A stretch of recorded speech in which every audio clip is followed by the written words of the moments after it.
I don't think you really should send your kids to any universities. Wow. My daughter will be at the age where she will go to college soon, and I told her, don't go to college, become an electrician. I don't think anybody should go to college, and I never would have imagined 10 years ago I would have ever have said. My main argument would be it is better to stare at a wall for 4 hours than to practice something that will lead you away from reality for 4 hours. College teaches you things as a system, the fundamental values of the overwhelming majority of college, they're just out of alignment with reality, and they're in their own little reality bubbles. It's better to do nothing than to learn things that are false.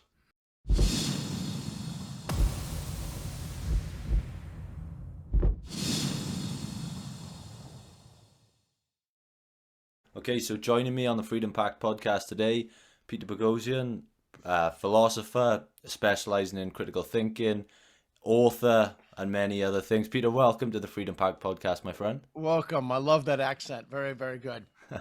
Excellent. So we were just talking about jiu-jitsu. So when did you start jiu-jitsu? Oh, very, very recently. Very recently. I'm talking maybe 2 months, only a couple of sessions in. How's it going for you? It's very, very fun, but it's very, very humbling at the same time. That is certainly true. So let's talk about this before we get started here. Yeah. So I've been doing jiu-jitsu a long time, and I've seen the sport change very, very, very dramatically. Like, it used to be super roughhousey, and when I did it long ago, I trained in stick and knife fighting for years, and so we would do stick and knife fighting and then just take it to the ground. But those were other times. Dan Medina was the guy who gave me my black belt in stick fighting. And he's still around. You can see videos of him online, and he is an extraordinarily dangerous man. I mean, truly dangerous. But when I don't do the stick stuff to the ground anymore. I just do jiu-jitsu. I don't throw strikes either. But I agree with you. It's an incredibly humbling experience, and it's also something that can't be faked because it's closer to reality. And the closer something is to reality, the less.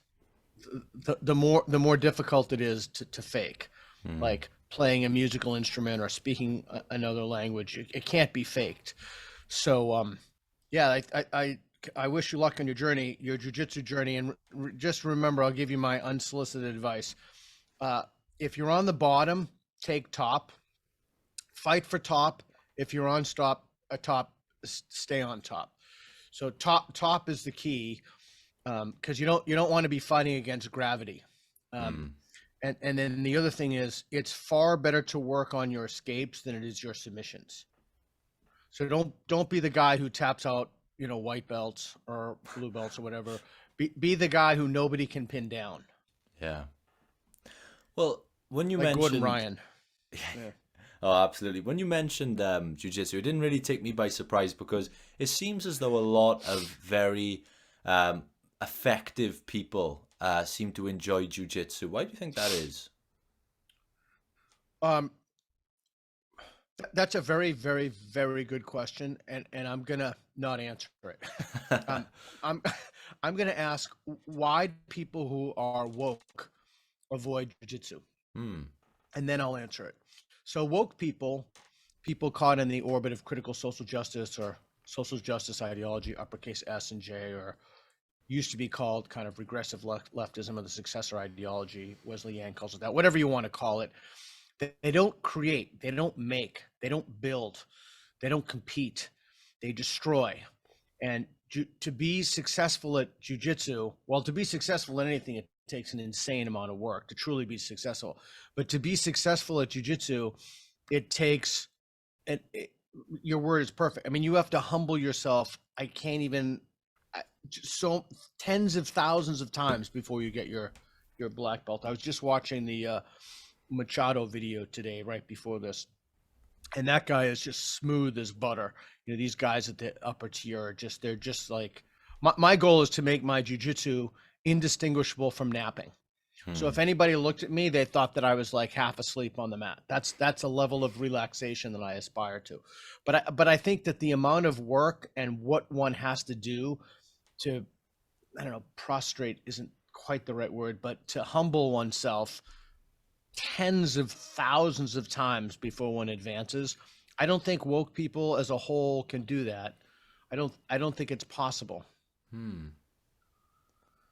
That's very, very interesting. Yeah, I was just trying to think of an example of someone who I could think of who's, quite I woke don't, or I that don't way think there are politically, any. but I can't think of anyone who's probably quite effective on the mat. Yeah, and look at people who aren't woke. I mean, there are some gyms that are left leaning for sure. I can think of one here in Portland that's kind of left leaning, but most of the jujitsu gyms, I wouldn't say they're political, but it just takes a certain attitude to do jujitsu. I mean, you can't. It is not a sport for everyone, although everybody should do it. I've been watching those fights on Fight Haven. Have you seen that Twitter feed? No. Oh, they're really interesting. So basically, people send in fight videos, and and I saw a super disturbing one today. It was more of a snuff film than a fight video, but it just shows people in street fights. And what is consistently amazing to me in those videos is people simply do not know how to fight, yet they initiate fights.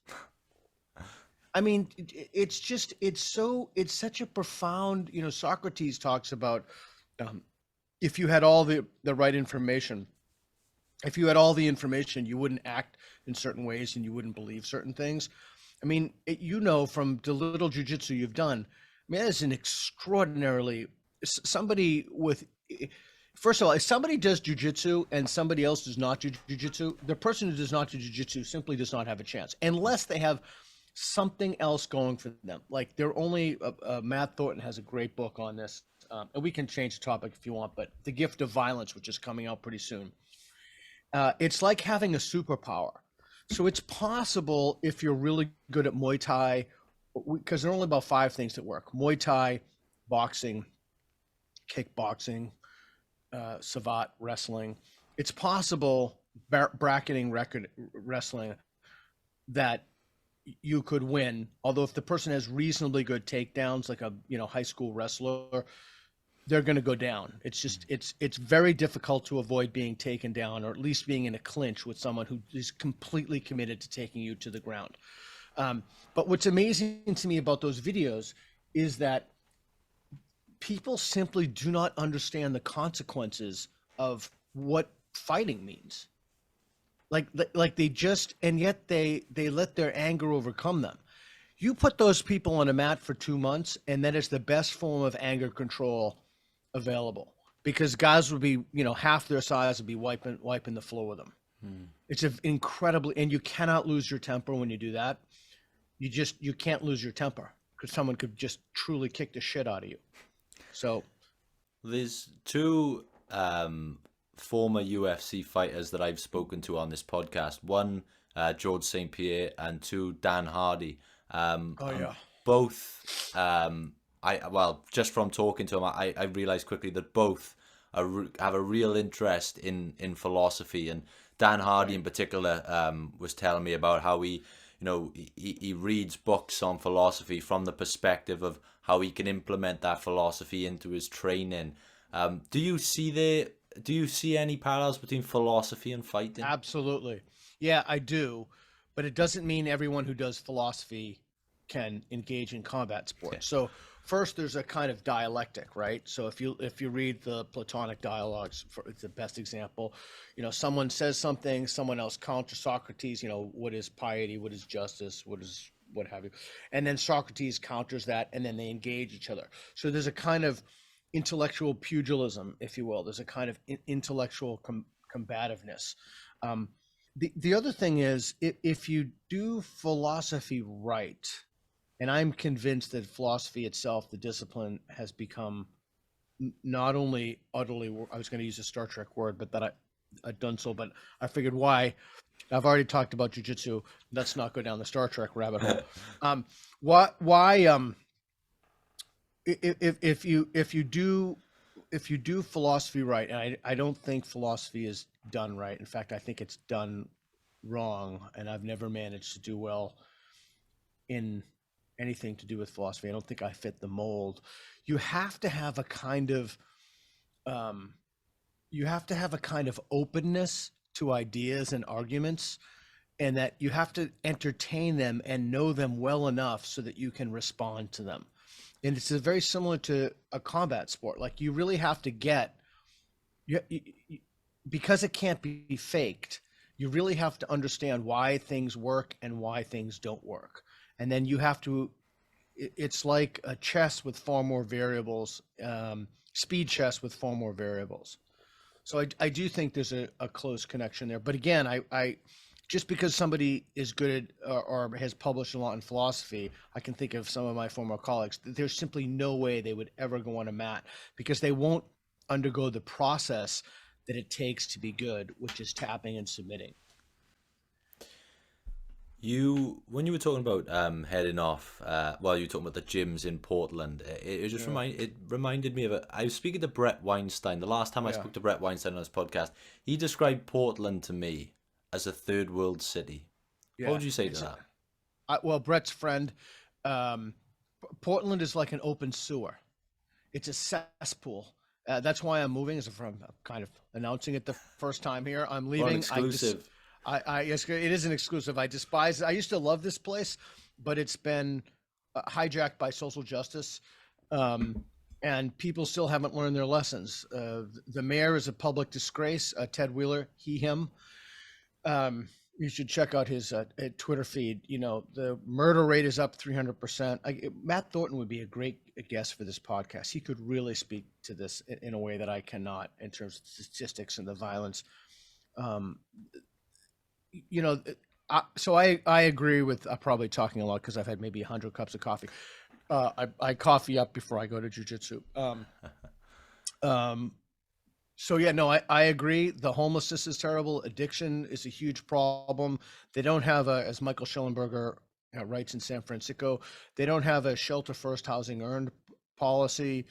Um, they have open tent camping, and I just read something. A large number of fires in the most number of fires are caused by um, uh, homeless folks in burning things in tents, whether that's bring barbecues in there or I don't even know, but it's from tents and the crime. So I have this thing on my phone. It's the Ring doorbell app. Hmm. You know what that is? So Yeah. it's like every time someone comes in my house, I have to have TV cameras all around my house. It never used to be like this, by the way. Hmm. So, I'm constantly getting these alerts. Has gives you a special sound like ding, ding, ding, ding, and it's all the crazy shit that happens in Portland. It's like murder over here, porch pirate over here, car stolen here, dog mutilated over here. It's just this constant stream, and that's among the people who have the app. So I think one more thing, and I'm talking a lot. I won't talk so much, but Oh, please. one more thing. I think it's really important that we have a kind of democratic accountability, and so what is happening to Portland now is a direct response of how people have voted. It is a direct response of the attitudes that people have, and so to expect anything other than what it is it's foolishness. It's a kind of insanity. So of course you're going to get this. What else could it be? You couldn't get anything else given the governance that you yourselves have voted in. You meaning the people of Portland. It's interesting. It reminds me of I remember listening to Jordan Peterson talking about what he said publicly that there's almost a list of universities these days and cities and universities in certain cities that you should never send your children to. What are your thoughts on that? A list of universities. I don't think you really should send your kids to any universities. Wow. My daughter. I was actually on Dave Rubin when I was in Florida, and he asked me a similar question. I told him, if you want to see what people really believe, ask them what they tell their children. My daughter will be at the age where she will go to college soon, and I told her, don't go to college, become an electrician. I don't think anybody should go to college. And I never would have imagined 10 years ago I would have ever have said that. Let's see, 2023, 2030. No, 11 years ago or so, I've never imagined I would have said that. They're indoctrination mills. Wow.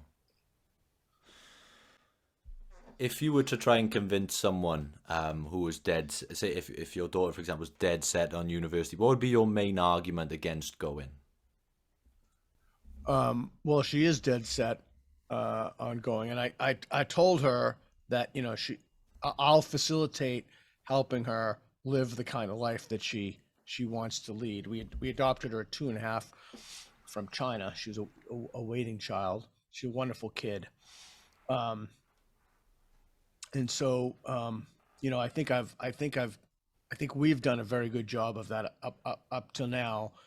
And I'm not going to stop. So ultimately, I think she has to make her own decisions. I would never withhold an opportunity for her because I think it's morally wrong. Like I'm at the point where I think going to college now is not going to college or going to college a moral issue.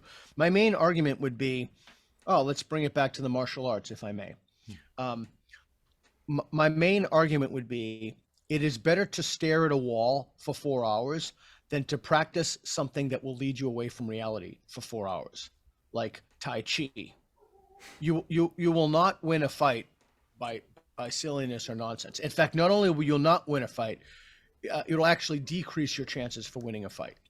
College teaches you things as a system, the fundamental values of the overwhelming majority of college, they're just out of alignment with reality, and they're in their own little reality bubbles. And it's better to not learn things it's better to do nothing than to learn things that are false.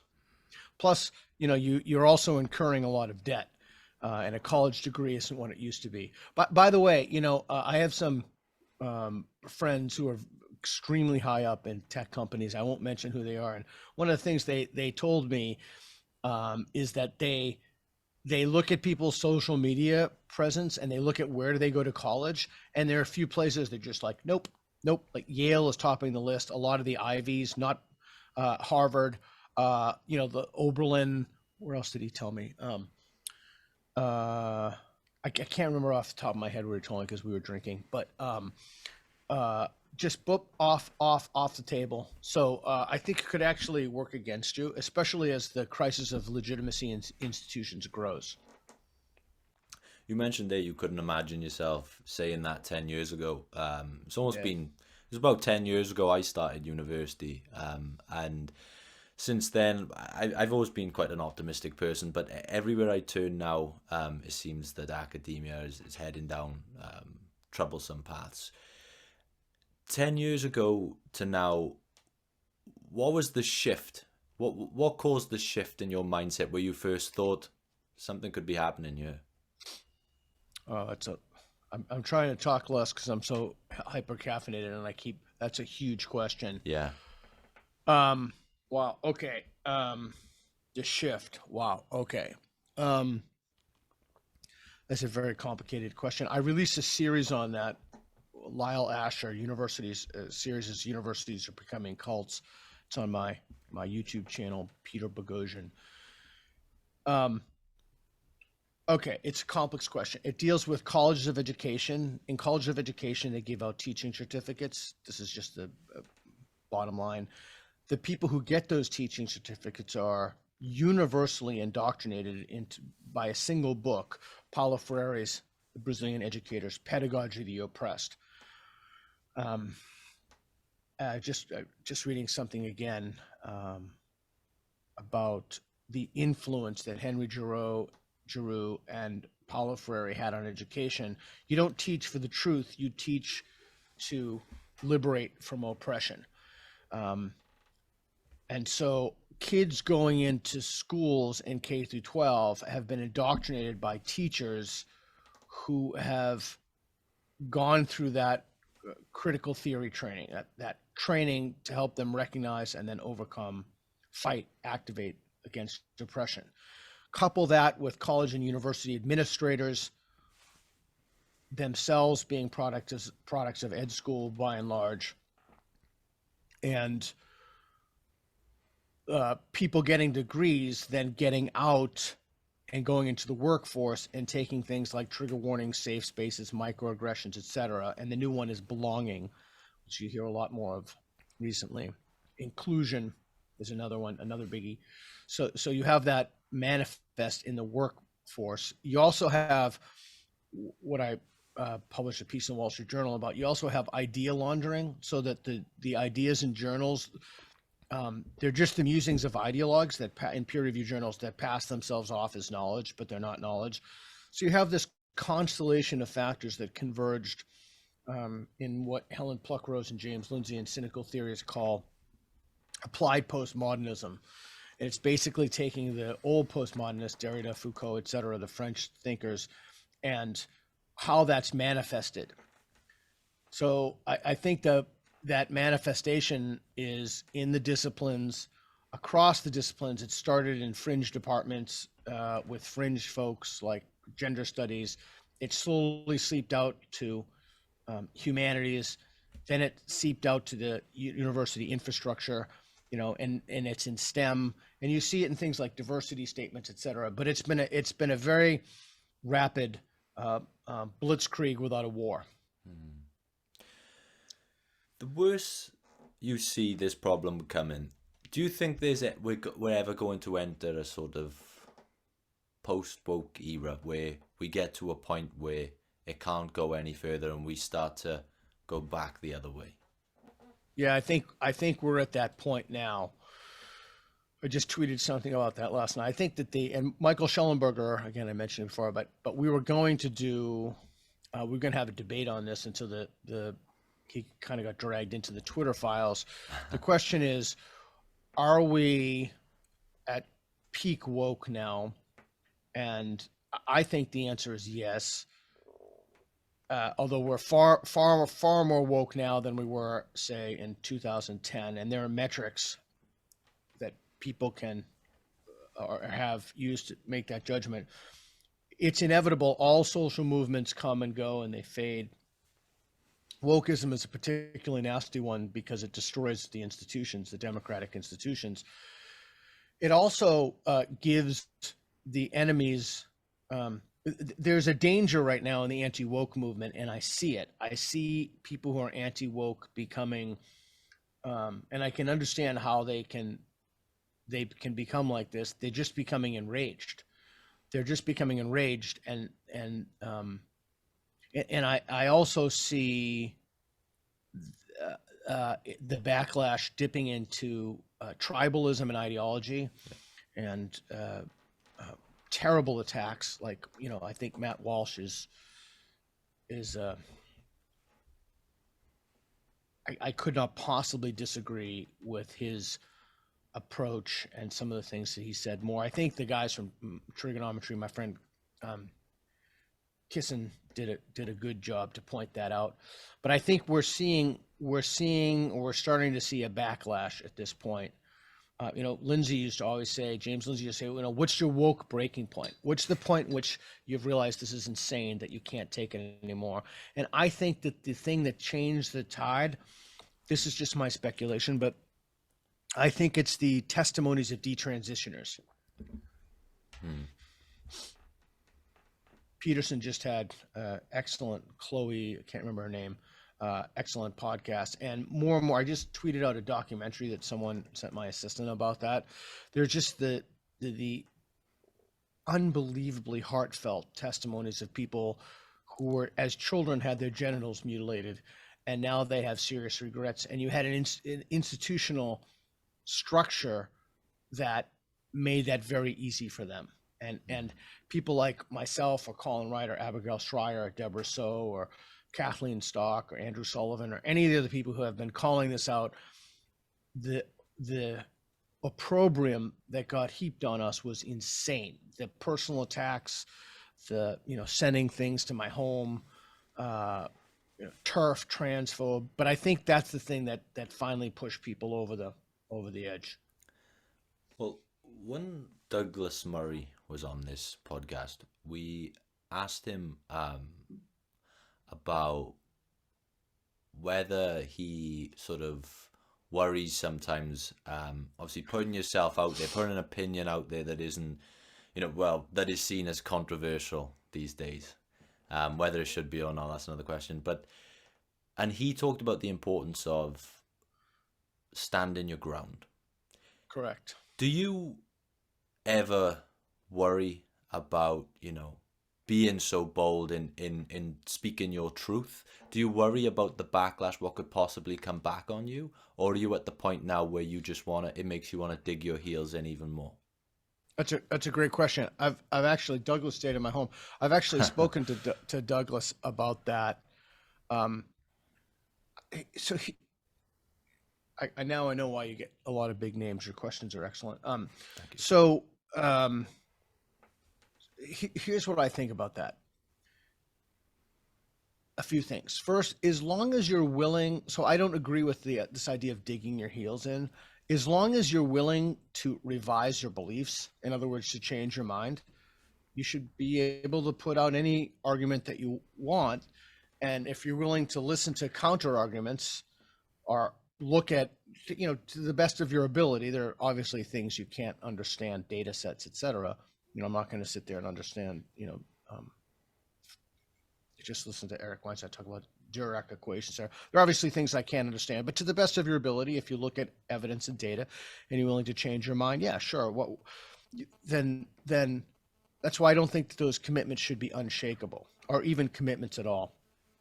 But the second thing is there's so much nastiness and so much noise and so much vitriol heaped on people who have opinions that do not accord with the dominant moral orthodoxy. If you have a morally unfashionable opinion, they come for you, but they almost never come for your argument. And I'm going to give you 2 examples of this, 3 examples, if I may. And this is a really hard pill to swallow, but I'm going to give you it. You have to not listen to these people whatsoever. You literally cannot listen to them. And the reason for that is some people simply have nothing of substance to add, literally nothing. I have nothing of substance to add when it comes to flying an airplane. So if you're trying to fly an airplane and I'm criticizing you, if you wouldn't listen to my advice about how to fly an airplane, why should you listen to my criticism? Now, here's one more component of your God, I'm really super caffeinated right now. There's one more component of this, and that is left-wing media will not have on people they perceive as on the right. Again, Konstantin Kisin gave that wonderful speech at Oxford that went viral, has woke on too far. If you haven't heard it, it's an extraordinary talk. John Cleese asked, Constantine was saying, the left-wing media won't have me on. John Cleese was saying, why won't you have him on? There's a feeding frenzy every time I, have a piece of content or release something or do something for the University of Austin. I get everybody on the right, Fox, everybody. I've been on Gutfeld. He won me again. I was sick, but Tucker Carlson, everybody on the right. But crickets. You have that expression over there in Wales. Yeah. Nothing. Crickets. Nothing on the left. And then you go on the right-wing shows, and people say, "Oh, look, Kisin, Boghossian, Douglas Murray. They're right-wing maniacs. Why don't they go on left-wing shows?" Well, you don't go on left-wing shows because you're not invited. Vivek Ramaswamy is running for president. Why isn't he being interviewed by CNN, by NPR? And I don't mean print interview. I mean video interview. And the reason is so I can explain the reasons for you. They're actually quite interesting if you want to hear. But that's the answer to the question. Just touching on that, with these people who sort of attach themselves to what we would call woke causes. Brett Weinstein gave a bit of a theory on that to me, in that he said that you find that typically these people don't have a lot going on in their life outside of maybe their 9 to 5, and they just trying to sort of substantiate some sort of meaning into their life by attaching themselves to a cause that sort of gives them something to stand for. Would you agree with that? Yeah, largely, as long as that doesn't consist of actual work, like Hmm. jujitsu.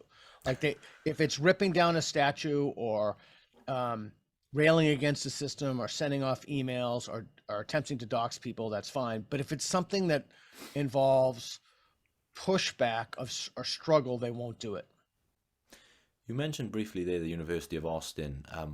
Could you just explain to our audience the purpose behind that and what they can expect from it? That's a great question.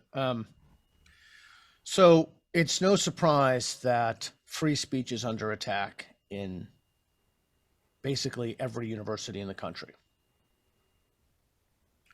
It's also no surprise that there's been wide scale ideological capture in American universities and also K through 12 systems and colleges of education, which we spoke about. The solution to woke ideological capture of universities is not an anti woke university.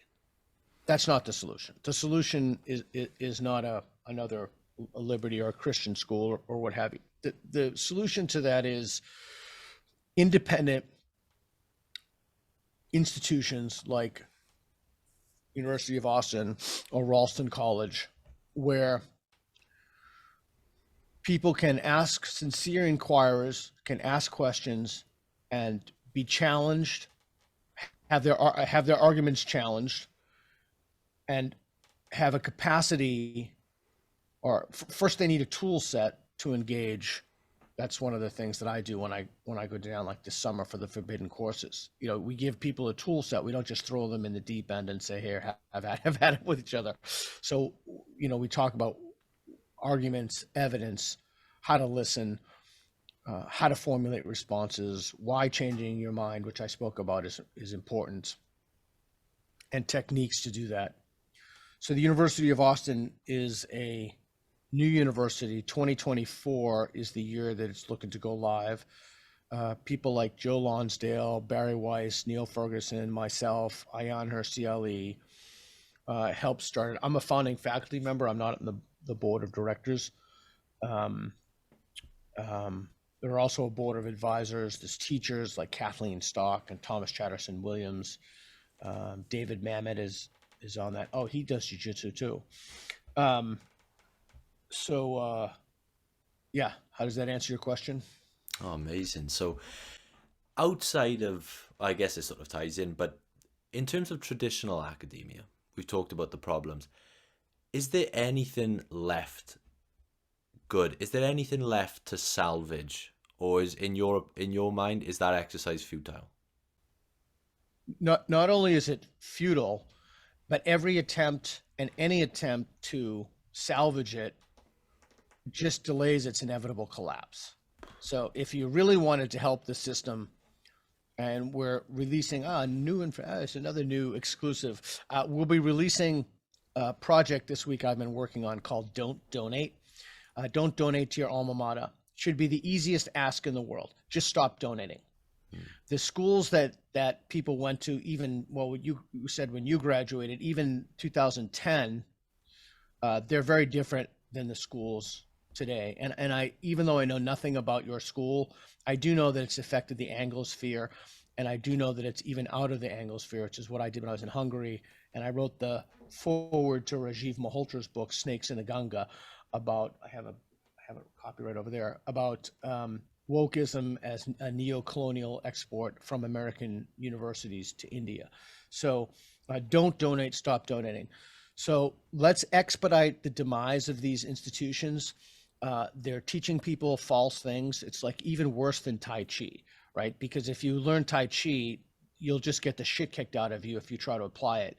You won't if you try now if we have people running around trying to institutionalize Tai Chi, that's a more apt analogy, because that's what we have. We have people who have been taught things that are just divorced from reality, running around in control, who have done significant institutional vandalism to organizations and our democracy. So I think we're better leaving these things completely alone and letting them collapse on their own. I was just in Florida, interviewed Charles Negi, psychology professor there. He has an absolutely fascinating story of what they did to him. And there are so many people who have suffered grotesque injustices at the hands of diversity, equity, and inclusion offices. I mean, he's such a gentle, decent soul, and his story is so crazy. I mean, it's just like all these crazy things. So why would you want to try to prop up an institution that routinely commits injustices against people who are heterodox voices? It doesn't even make any sense. There's nothing salvageable there. Let it burn. When I mentioned you were coming on the show in our newsletter, we were hit with a bunch of emails on topics that our audience wanted me to ask you about. Okay. So I'd like to transition into those as we start to wind down before we let you embark on your snowy journey to jiu-jitsu. Excellent, excellent. You've been paying attention. So we recently saw Peterson, for instance, become investigated by the College of Ontario. Correct. What were your thoughts when you saw this all break in originally? Oh, I signed a letter with John Haidt and Harris and many of the usual suspects defending Peterson. I think that letter was started by Schellenberger. My thoughts were that this is a great example of organizational institutional corruption. But my other thoughts were, let's take a step back from this. So if you go, in fact, you can do this right now on your computer. We can do this live. If you go to scholar.google.com, would you mind doing that for me? I can certainly try. Okay, you there? I'm there. Okay, now type in Jordan Peterson, please. Citations 19,665. Yeah. Found you. H index 58. Yeah. I-10 index 107. Okay.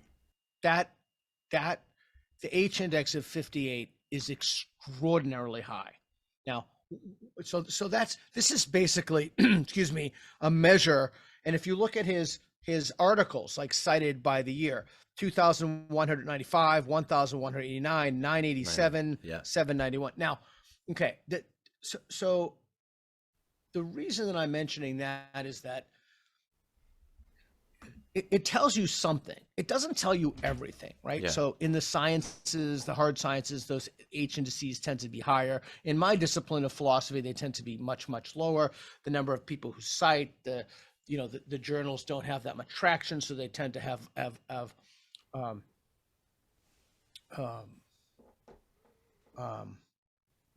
it tends to be far more difficult to, if you put in, for example, you don't do this now, but like Daniel Dennett is the highest, I think, in the world H index. Okay, so the reason I'm mentioning this at all is because if you look at Jordan Peterson's H index and then you compare it to the College of Ontario's, those charlatans, it's off the chart. There is no comparison whatsoever.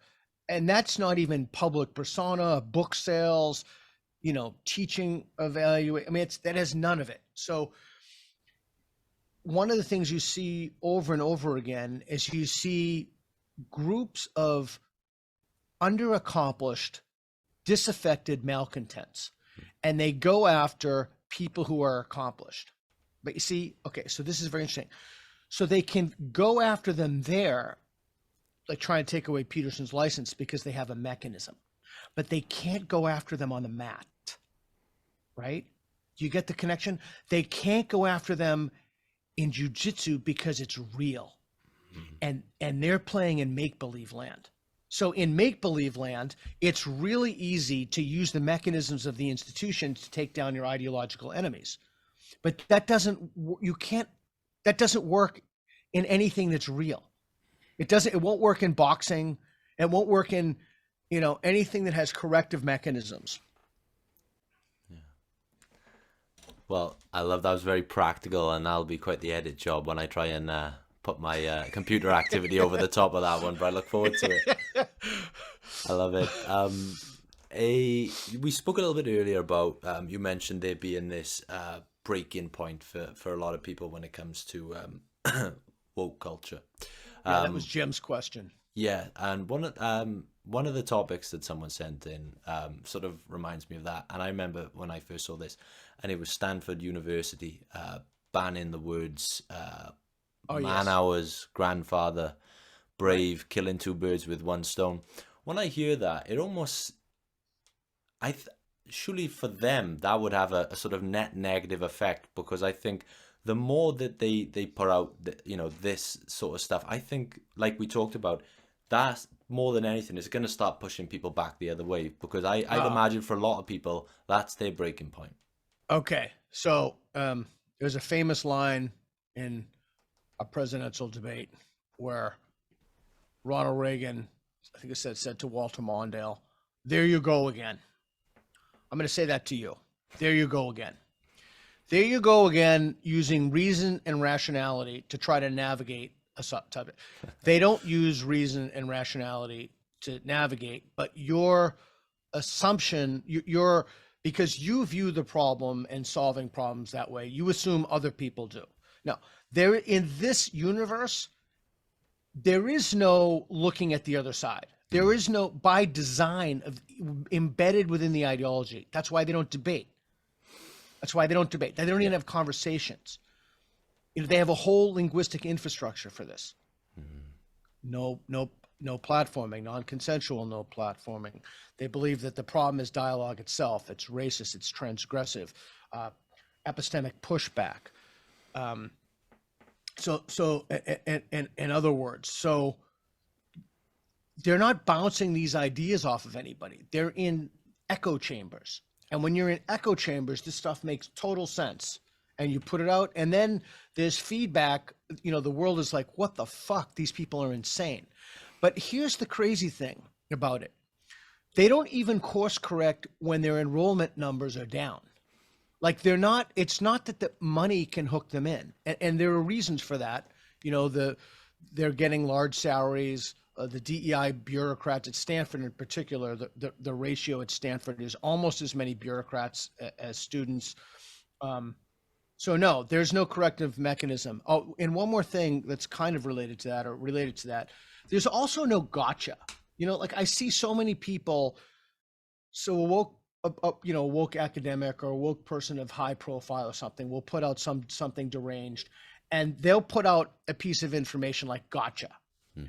But it's not a gotcha. It's only a gotcha if you abide by the basic rules of reason and evidence. For them, it's not a gotcha at all.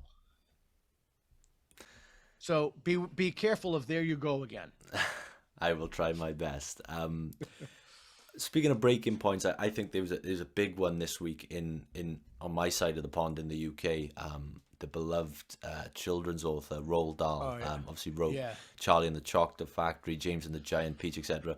yeah. They And took the word fat out of that. Yeah, yeah, fat, ugly was another word. I think it was Puffin Books that hired a set of sensitivity readers to right. heavily edit the books.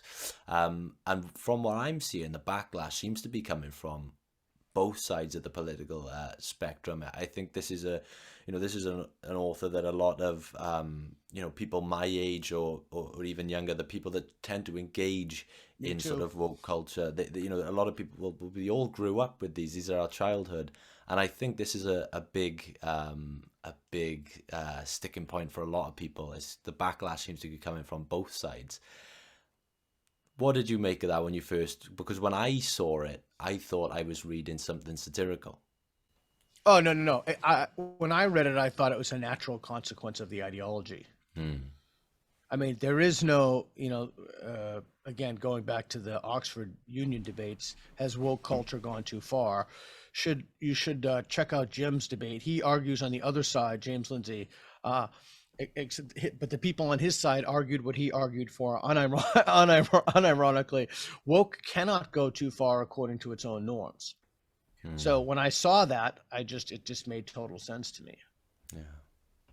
The next thing is to lash out at all those people as racist, homophobes, ableist, bigots, and misogynists who said that the document shouldn't be, or the original work shouldn't be corrected, and then to try to cancel them and have a campaign against them.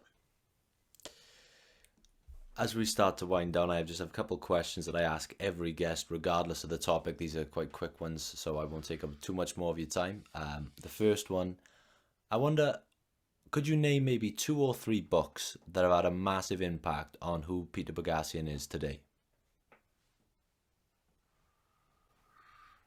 Um, Plato's Republic, Plato's Apology, and Michael Shermer's Why People Believe Weird Things. I skipped a couple thousand years in there.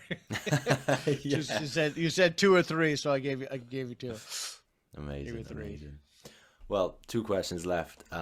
If you could sort of distill all your messaging, all the things that you speak about, the things you stand for, and you distilled them down into sort of one message, and we could guarantee today that every person in the world right now was going to hear this message broadcast to them, what would Peter Boghossian's message to the world be?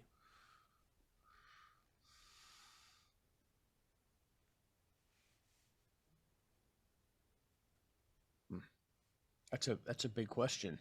It's a real tough one. It's a tough one because on the one hand, I'll just think through it out loud. Because on the one hand, I want to say something about the importance of compassion, but I don't. I don't think that's my primary message. I think my primary message would be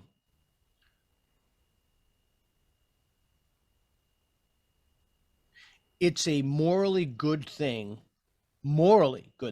It's a morally good thing to change your mind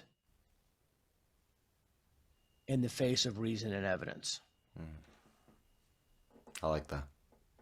And the way to do that, one way to do that, so a lot of critical thinking, if not the most important aspect, in my opinion, since you asked what's my message, is it's an attitude. So there's a skill set and an attitude. And the attitude being trustful of reason from the American Philosophical Association's 1990-1991 Delphi report, being willing to revise your beliefs. I think that is something that I think that's a message that's overlooked. I think my second message would be discourse, just 2 words, discourse, 3 words, discourse and dialogue. Discourse and dialogue are absolutely indispensable for civil societies and to lead a good life. Beautiful. Beautiful. Well, the last question I have may be a little bit difficult for you since you're a man who's read a lot of philosophy, and I guess this is the sort of big question, but it doesn't have to be a deep, meaningful answer. It could be anything. Okay. It could be it could be something trivial, whatever. But right now, for Peter Boghossian, what makes life worth living?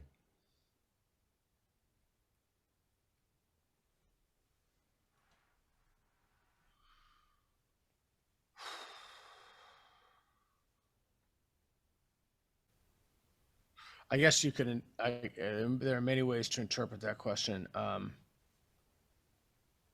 mean, I guess the way I think about it is, if I were to die now, what would be a bummer about that? Yeah. And I think the bummer about that would be that I couldn't be there for when my kids need me.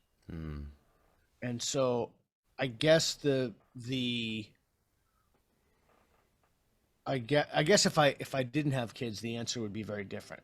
But what gives life meaning is the fact that I can help and provide whatever guidance I am capable of to my children.